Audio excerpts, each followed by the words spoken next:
Hello and welcome to the channel. My name is Brandon, I am the designer of Duck in Time, and in today's video I'm going to teach you how to play the game Duck in Time.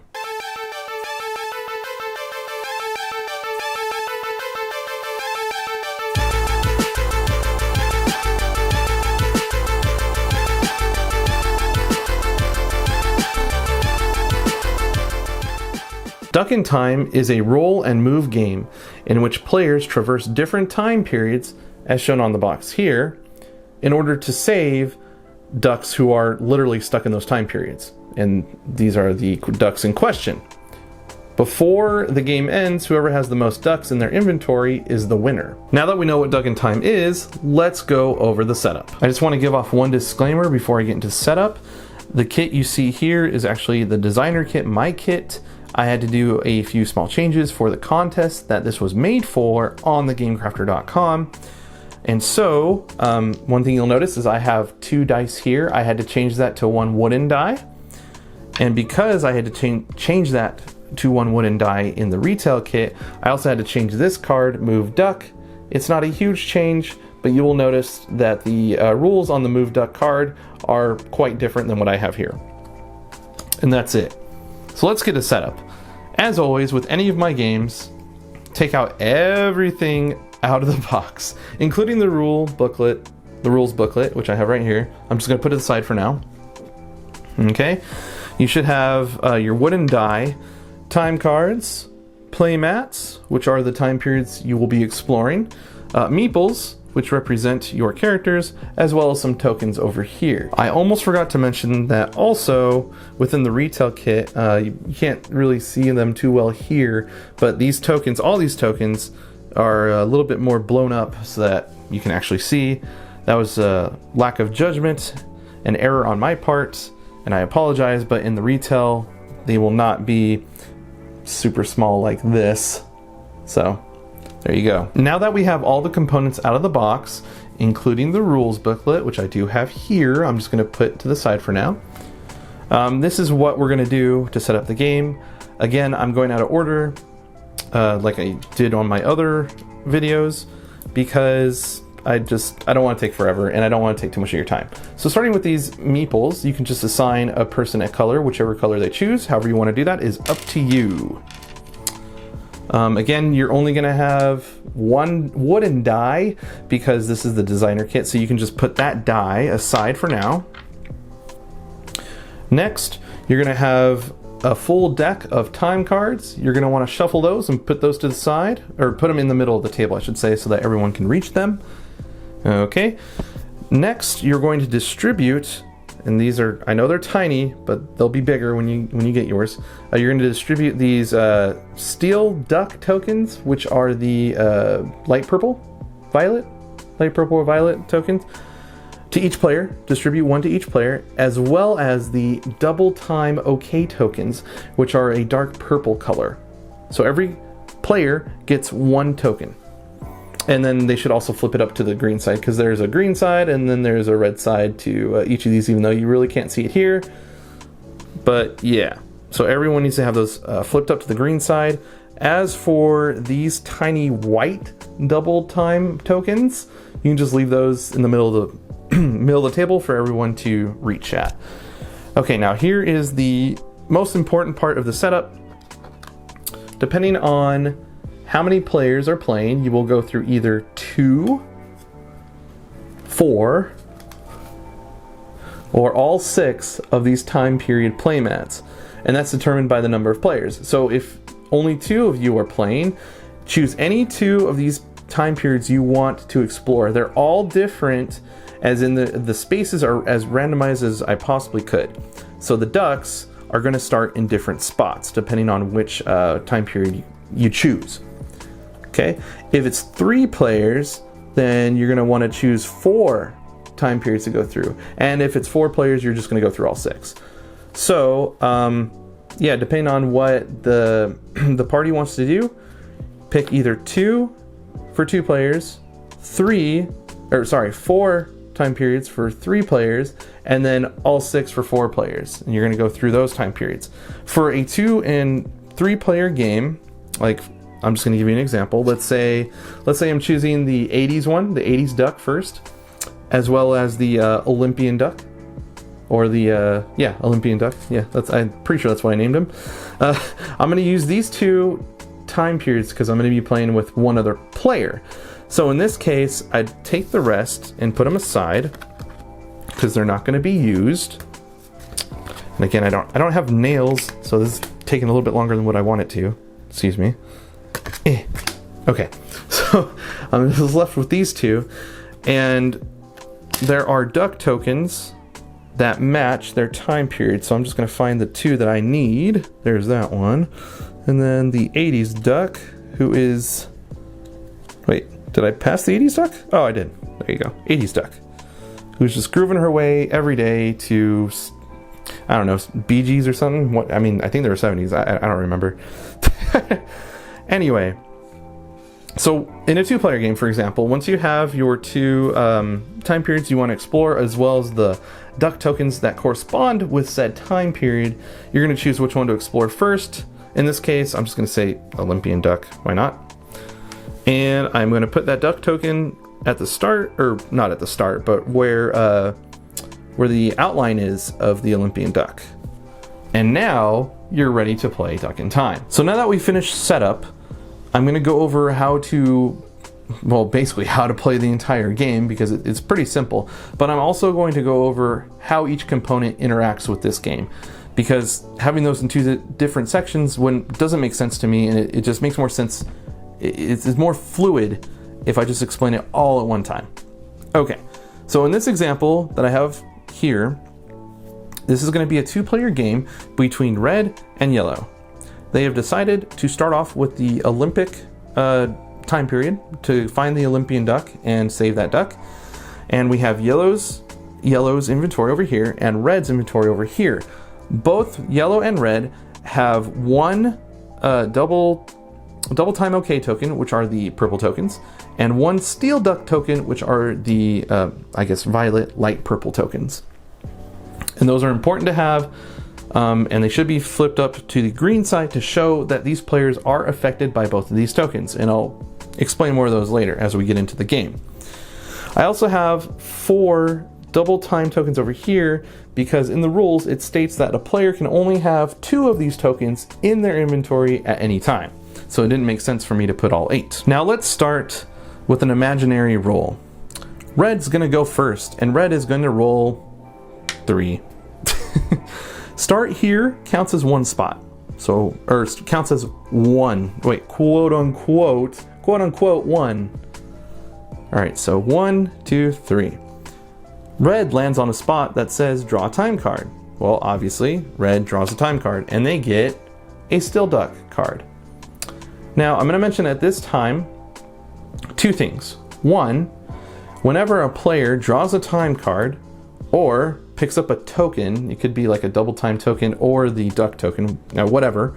Whenever they pick up something from their action, from their movement action, they cannot use that component until their next turn. Also, each player is only allowed to have 3 time cards in their hand at a time.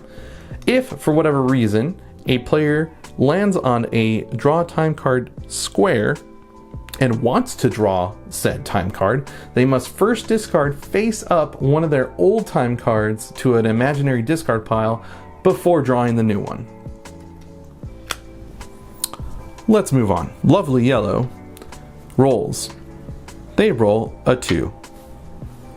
Because it is a blank space, nothing happens. That is yellow's turn. Red goes again. Red rolls another 3. Lucky red.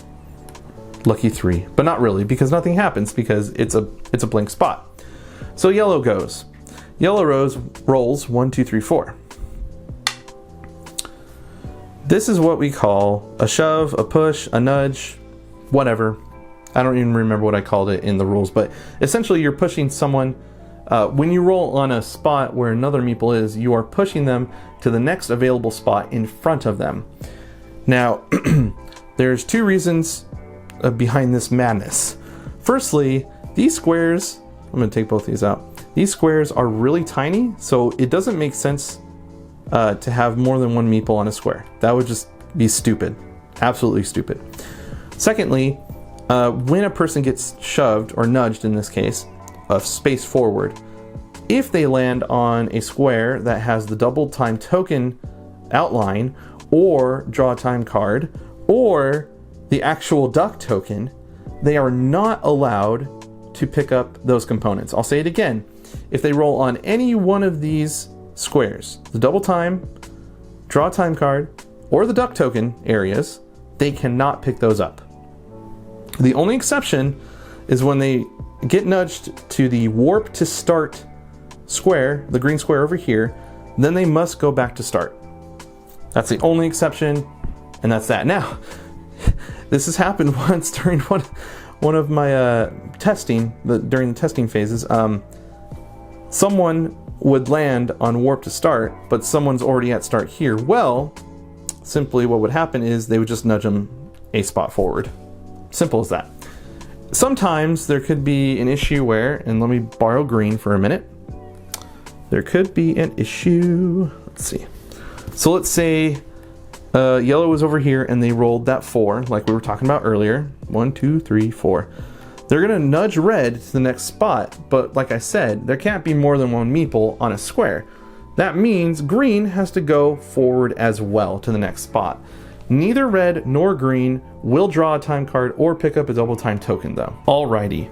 In this new example, I'm going to talk about how the double time tokens work, how the double time OK tokens work, how the steel duck tokens work, and how time cards work, all in one go. I hope you're ready. In this example that I have here, it is currently red's turn. Red is going to decide to say, you know what?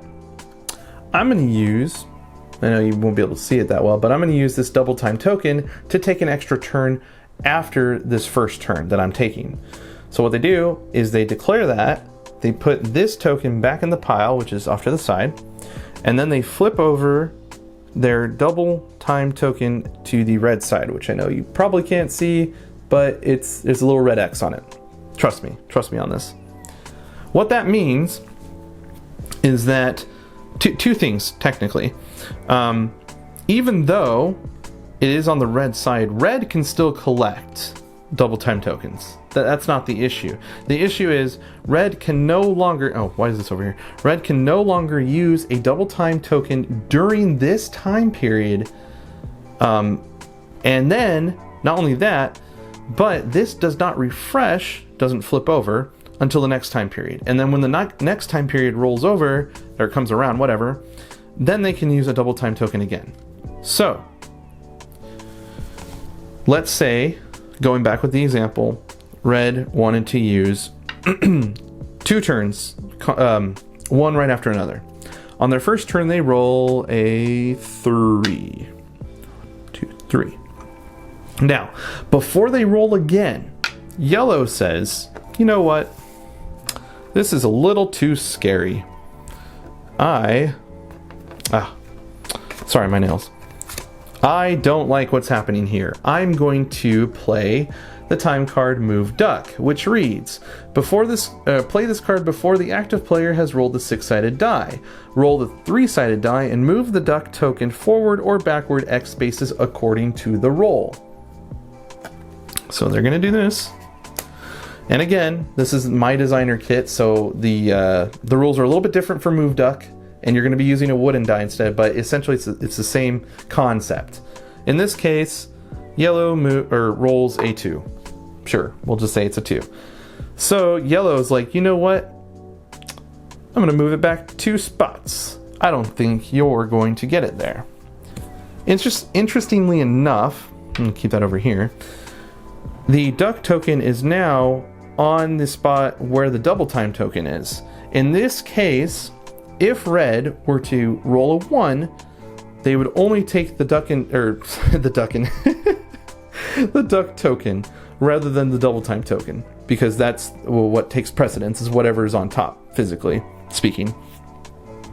And that's that. So red's like, okay, I'll accept. And this has to, oh, I forgot about this one real quick. Okay, and this is my imaginary discard pile over here. Okay, so red was in the middle of their second turn. That just happened, and red's like, okay, I'm gonna roll. This is gonna work. Red rolls a 1. Oh no, yellow thinks. Now, oh shoot, excuse me. This is, I'm sorry, my nails are like really, okay, here we go. So, red would technically end the time period and pick up the duck token if no one were to stop red from doing so, because they rolled a 1. However, yellow says, well, ha ha ha, I had change roll in my hand as well. What essentially that means is that they're going to add or subtract 1 or 2 amounts to the dice roll. So they're going to either add 1 or 2, or they're going to subtract 1 or 2. And in the rules, it specifically is stated that it cannot go below 0, but it can go higher than 6, a dice roll. So they say, you know what? I'm just going to make you go 3. No, I'm going to make you go 2 instead of 1. They're like, oh, darn. That's unfortunate. And that's that example. Let's rewind time for a second here. Let's say yellow did not have this time card. It just did not exist. Okay. Actually, let's do a little further rewind. Let's say for whatever reason, yellow had, or red, yeah, yellow had, where is it? Instead of that one, yellow had swap spots. So before red's turn, yellow swapped a spot, yada, yada, yada. Yellow's in a better position. Let's just say red's over here, and they're like, oh darn, yellow's gonna get it, because they're gonna roll a 1. And look at that, yellow is lucky enough to roll a 1. Yellow gets the duck. This is what happens when someone picks up a duck. They take the duck token, they put it to their inventory. All the meeples from the time period just get off the time period for a minute. The time period goes away. A new time period is here. This is where you would put the corresponding duck in that area. And then all of your double time tokens that were red will now get flipped over to the green side. For our last example here, yellow just went, so now obviously it's red's turn. Red is a little upset that they did not get the duck. So, before their turn starts, they're going to play Steal Duck, and it simply states target a player and steal their duck. Red says, I want this duck back. However, now they did that, they have to flip over the light purple or violet token, which is the, sorry, not them. Yellow has to flip over the Steal Duck token. So now, when this goes to the red side, essentially this means that yellow cannot be stolen from again. Ever. Like, for the rest of the game. No one can steal from yellow. That's a no-no, because they've already been stolen from once. And that's pretty much how to play the game. That's how to play the game and how these components work. As for time cards, I will mention one thing. There are several different, you can't really, let me see. We have Change Roll, Steal Duck, Swap Spot. Okay, so what I'm trying to say here with this is that there's a variety of 4. Oh yeah, Reroll. Reroll's another one. There are 4 types of time cards, and each time card has their own specific rules. You just have to read them in order to understand them and use them properly. And that is how you play Duck in Time. Don't go away. We have to go over Game End. Game End. I'm just kidding. I'm not going to do that. No, seriously, Game End is super simple. It's as easy as this. In this example, both of these 2 Chrono Explorers tried their best to get the ducks. In the end, it's red's turn. No one has time cards. Red rolls a 2. Red gets the 80s duck, who is forever trapped in the 80s. Red collects the 80s duck and says, haha, I am victorious. Literally, that's the game end. Once the last duck from the time period that you've explored, your party has explored, has been saved, the game ends. Whoever has the most ducks at the end is the winner. And now that is how you play Duck in Time. Just a quick reminder, if you want to know more about Duck in Time and you want these rules explained in full, be sure to download the rules booklet on the store page. It's somewhat colorful, a lot of blue. I really like blue, and yellow. And yeah, that's how you play Duck in Time. I'll see you in another video.